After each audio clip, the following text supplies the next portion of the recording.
Hello tout le monde, j'espère que vous allez bien.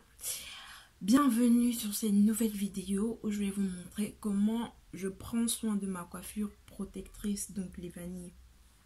En fait, avant, j'avais cette habitude, je sais pas si c'était aussi la paresse, hein, parce que parfois il faut dire les choses comme elles sont. Donc en fait, quand je faisais mes vanilles, bon, parce que ça a toujours été ma coiffure protectrice préférée, je laissais mes cheveux comme ça tranquilles. Si ça fait 2 3 semaines sur ma tête, pendant tout ce temps, je ne les hydrate pas. Ça reste juste là. Et je me suis rendu compte que oui, c'est vrai, la coiffure protectrice, ça protège les cheveux, mais au moment de les défaits, mes cheveux, ils étaient toujours très secs et avaient beaucoup de casse. Mais j'ai eu une révélation et ça fait depuis un certain temps que même quand j'ai ma coiffure protectrice, j'hydrate mes cheveux. Et devinez quoi? J'ai de moins en moins de casse quand je les défais. Mes cheveux restent souples et ils sont nourris. Donc, et je sens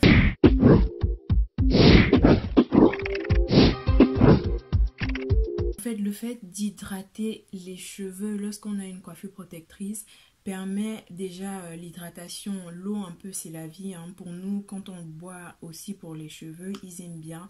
Mais on a aussi en fait cette souplesse à la fin quand on défait la coiffure. On a beaucoup moins de casse et les cheveux restent en permanence bien nourris. Donc on a une pousse qui est plus ou moins accélérée. Donc, pour cette hydratation, normalement, je dois le faire au moins tous les 5 jours. Mais là, ça fait presque 2 semaines que j'ai fait mes twists et je ne les ai pas du tout hydratés, justement pour vous montrer le rendu avant et après hydratation. Donc, pour faire cette hydratation, pas besoin de beaucoup de produits. J'utilise le beurre de karité. En fait, le beurre de karité, c'est vraiment l'un des produits que mes cheveux apprécient beaucoup. Depuis que j'ai commencé ma routine cheveux capillaires nappy, c'est vraiment l'un de mes incontournables. Donc celui-là, il est pas dans un emballage commercial parce que je ne l'ai pas acheté dans un magasin, je l'ai ramené du pays. Donc le beurre de karité, c'est vrai qu'il ne sent pas toujours très bon, hein, mais mes cheveux l'adorent. Donc en plus de ça, comme on parle de l'hydratation, on va utiliser un hydratant. Et pour ce, pardon, avant d'acheter, pour qu'un produit soit considéré comme hydratant, son premier ingrédient doit être de l'eau. Donc pour ceux qui achètent les produits, il faut toujours prêter attention à l'étiquette et notamment sur la partie ingrédients. Donc s'assurer bien que les produits en fait qu'on vous montre en grand dans la première partie, la surface de l'emballage, que vous le retrouvez au moins parmi les 5 premiers ingrédients qui sont cités derrière. Donc en l'occurrence pour les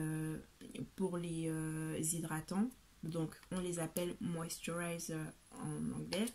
Donc il y a l'eau qui vient toujours en premier. Donc je vais utiliser mon hydratant. Et aussi quand on parle de l'hydratation, il y a un incontournable qui est de l'eau. Oui, on ne peut pas parler d'hydratation sans mentionner de l'eau.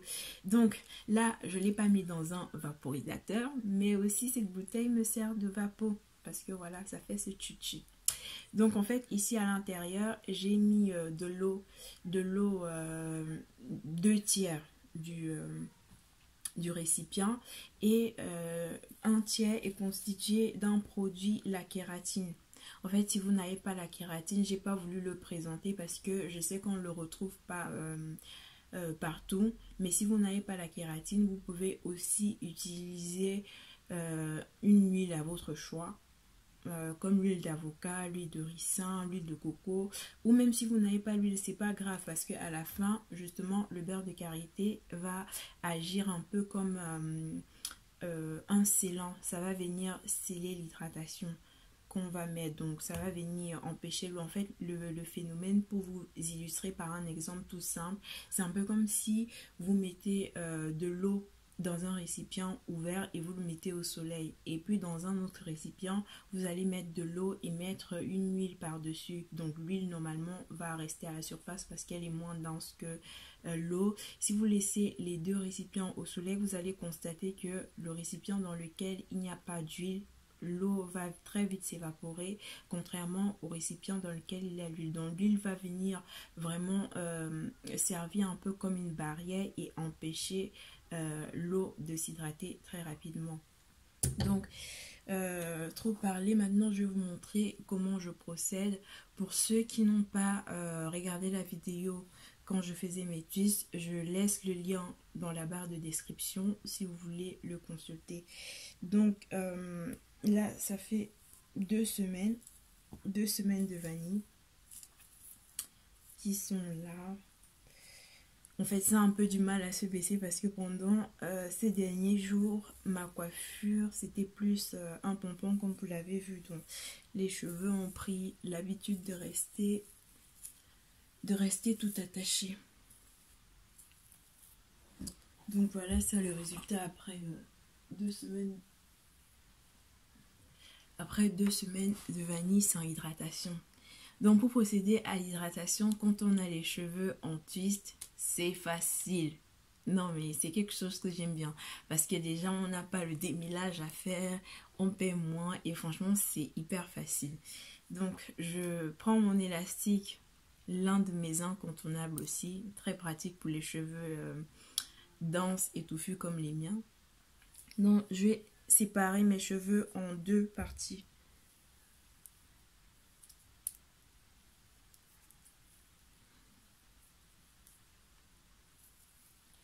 Je commence toujours par appliquer de l'eau.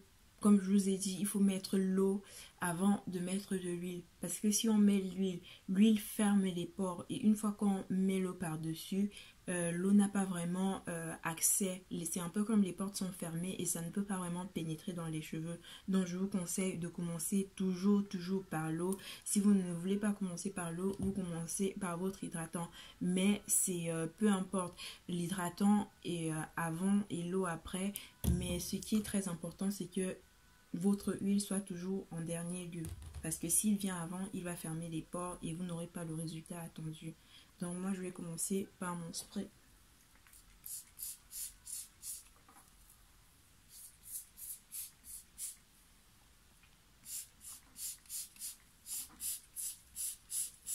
Ça fait du bien, franchement.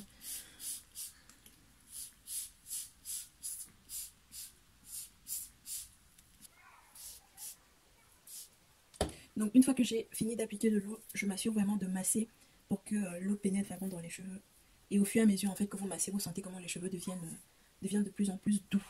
Donc en fait là j'ai décidé de séparer ma tête juste en 2, mais vous pouvez aussi le séparer en 4 ou comme vous voulez en fait pour travailler en plus petite portion si vous êtes à l'aise. Quand j'ai les twists, pour moi c'est pas un problème. Donc après quand j'ai fini d'appliquer l'eau, je vais appliquer mon hydratant. Pareil, je commence à appliquer vers les pointes parce que c'est la partie qui est souvent très fin. Donc j'applique et je masse.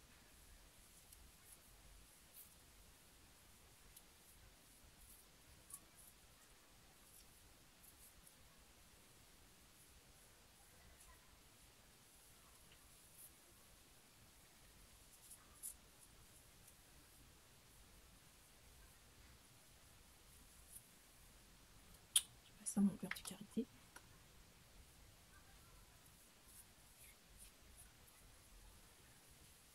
Donc une fois que j'ai hydraté l'autre côté, je l'attache. Et je vais reprendre le même processus sur l'autre côté.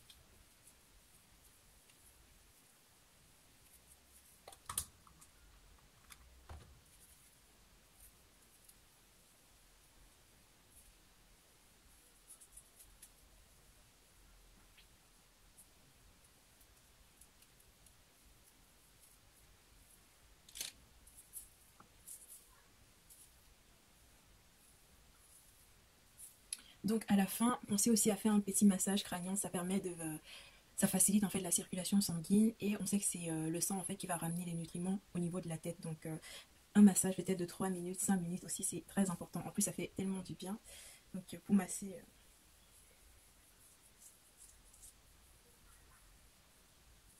Donc le massage en fait c'est vraiment pour activer le flux sanguin au niveau de la tête et faites-le autant que vous pouvez. Ça ne tue pas, au contraire ça fait du bien. Parfois on masse jusqu'à ce qu'on a un peu comme des frissons au niveau du cuir chevelu, c'est trop bien. Bon,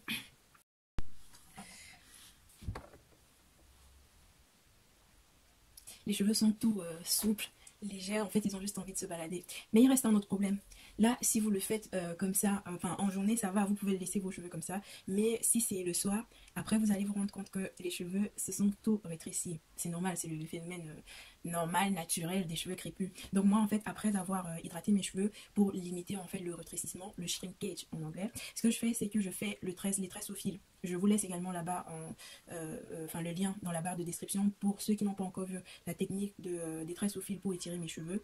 Ou bien je peux aussi décider de faire les nattes. Donc cette fois-ci, je vais plutôt faire les nattes. Mais pour la technique aux tresses au fil, comme je vous ai dit, je laisse le lien en bas de description pour ceux qui n'ont pas encore regardé. Donc moi, je vais faire tout simplement deux nattes.